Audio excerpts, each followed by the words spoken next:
না, আমরা পারলেও হয়তো বা টাইম অনেকক্ষণ লাগে। তো আমরা চেষ্টা করছি যে সেই প্রবলেমগুলোকে নিয়ে আসার, যেগুলো বিগত বছর অনেকবার আসছে তাপগতিবিদ্যা থেকে, কিন্তু হচ্ছে স্টুডেন্টরা ভয় পায়। তো সেই জায়গা থেকে যদি আমরা আসি, তাহলে দেখব যে আমাদের এখানে আমাদের হচ্ছে প্রশ্নটাতে হচ্ছে বলছে যে একটি ত্রুটিপূর্ণ থার্মোমিটারে নিম্ন স্থির বিন্দু 4°C, হ্যাঁ 4°C, এবং ঊর্ধ্ব স্থির বিন্দু 98°C। ওই থার্মোমিটারে 51°C পাঠ দিলে ফারেনহাইট ও কেলভিন স্কেলে পাঠ কত হবে? এখন কথা হচ্ছে ভাইয়া, ত্রুটিপূর্ণ থার্মোমিটারটা কি? তা আমি আপনাকে একটু বোঝাই দিই ত্রুটিপূর্ণ থার্মোমিটারটা কি। থার্মোমিটারটা একটু আপনাকে বেসিক ধারণা দিই। একটা থার্মোমিটারে কি কি থাকা লাগে। প্রথম কথা হচ্ছে যে একটা থার্মোমিটার যদি আপনি মেক করতে চান, আপনাকে প্রথমে লাগবে হচ্ছে তাপমাত্রা। আপনার নামেও হচ্ছে একটা থার্মোমিটার তৈরি করা যাবে। তাপমাত্রা লাগবে, তারপর লাগবে হচ্ছে নিম্ন স্থিরাঙ্ক, বা এটাকে আমরা বলি হচ্ছে বরফ বিন্দু, হ্যাঁ বরফ বিন্দু, যেটাকে আমরা বলি হচ্ছে আইস পয়েন্ট, হ্যাঁ আইস পয়েন্ট। তারপর হচ্ছে কি, তারপর হচ্ছে জানা লাগে হচ্ছে ঊর্ধ্ব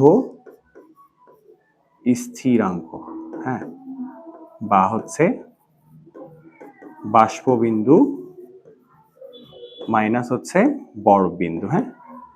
এই তথ্যগুলো আপনাকে হচ্ছে জানা লাগবে। এখন যদি আমাদের স্কেল যেগুলো আমাদের আছে, আপনার পরিচিত স্কেলগুলা, আমি একটু পরিচিত স্কেলগুলো বলি। যেমন সেলসিয়াস এর হচ্ছে নিম্ন স্থিরাঙ্ক 0, 100 - 0।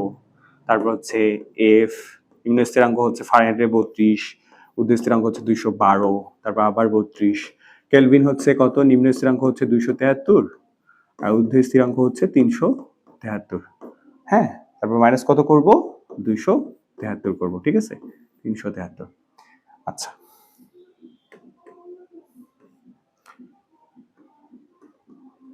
আচ্ছা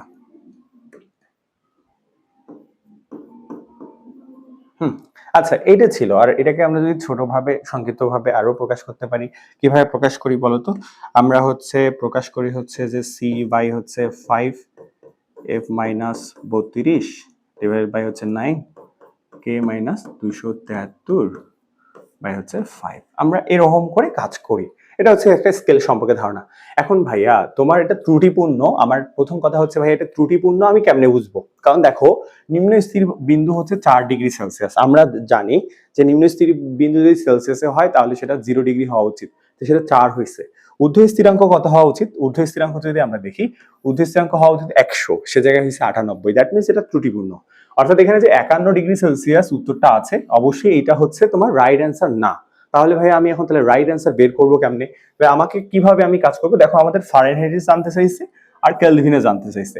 এখন কথা হচ্ছে ভাইয়া তুমি যদি একটা লাইন ওয়ান লাইনে শিখো তাহলে হয়ে যাবে। দেখো আমরা একটা কথা বলছি যে একটা থার্মোমিটার তুমি কেমনে চিনবা, এটা হচ্ছে বেসিক লাইন যে কোনো একটা থার্মোমিটারে তাপমাত্রা থাকা লাগবে, বরফ বিন্দু থাকা লাগবে, বাষ্পবিন্দু থাকা লাগবে, বরফ বিন্দু থাকা লাগবে। তাহলে আমি ওই ধারণা নিয়ে যদি আসি, আমাকে ফারেনহাইট এবং কেলভিন স্কেলে সঠিক তাপমাত্রা জানতে চাইছে, তাহলে আমরা হচ্ছে সঠিক পার্টটা বের করবো কেমনে সেটা একটু দেখবো।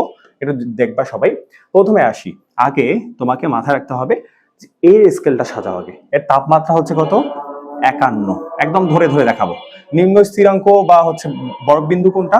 নিম্ন স্থিরাঙ্ক এটাকে বা বরফ বিন্দু বলা হয়, বরফ বিন্দু, হ্যাঁ বরফ বিন্দু। আর এটাকে ঊর্ধ্ব স্থিরাঙ্কটাকে বলা হয় হচ্ছে বাষ্পবিন্দু। আচ্ছা, তো 4। তারপর হচ্ছে সর্বোচ্চটা কত? 98 মাইনাস হচ্ছে 4।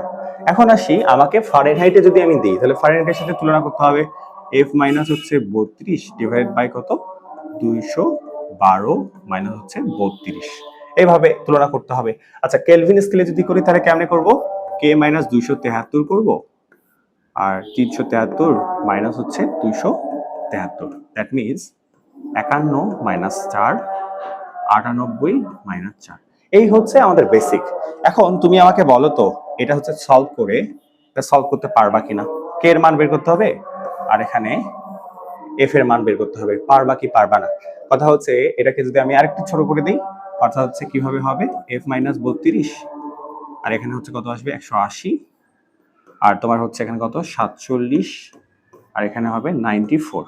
তা তুমি বলো এফ এর মান বের করতে পারবা কিনা। তো ঠিক আছে, যারা হচ্ছে এই ভিডিওটা দেখতেছো তাদের জন্য আমার কোশ্চেন যে তুমি হচ্ছে এফ এর মানটা বের করে বলবা, কমেন্ট বক্সে অবশ্যই বলবা।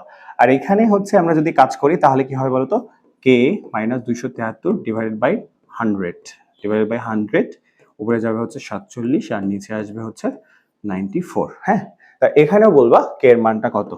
যে হচ্ছে আগে বলবা অবশ্যই হচ্ছে তার কমেন্টটা হচ্ছে আমি পিন করে দিব, সে ফেসবুক হোক আর হচ্ছে ইউটিউবে হোক।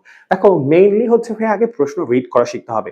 আমরা ফিজিক্সের ক্ষেত্রে বারবার বলি যে তোমার হচ্ছে কাজ কি, তোমার কাজ হচ্ছে যে ফিজিক্সের প্রশ্নগুলো আগে হচ্ছে বোঝা, ভালো করে হচ্ছে ধরে ধরে একদম স্প্লিট করবো আমরা, প্রথম লাইন থেকে স্প্লিট করবো। আমরা যেমন এখানে কোশ্চেনে দেখো আমি কিন্তু তোমাকে দাগ দিয়ে দিয়ে দিয়ে হচ্ছে পড়াচ্ছি, যে আমরা এইভাবেই কিন্তু অফলাইনেও পড়াই। সো এই কারণে হচ্ছে তোমার যদি মনে হয় যে তোমার হচ্ছে আসা উচিত, অবশ্যই হচ্ছে তুমি আসবা। আমাদের হচ্ছে ঠিকানা, অফলাইন ঠিকানা হচ্ছে সালমা খাতুন রোড, ফাইমেটিক্স, রংপুর, রাধাবল্লভ রংপুর। তা তুমি চলে আসবা ইনশাআল্লাহ।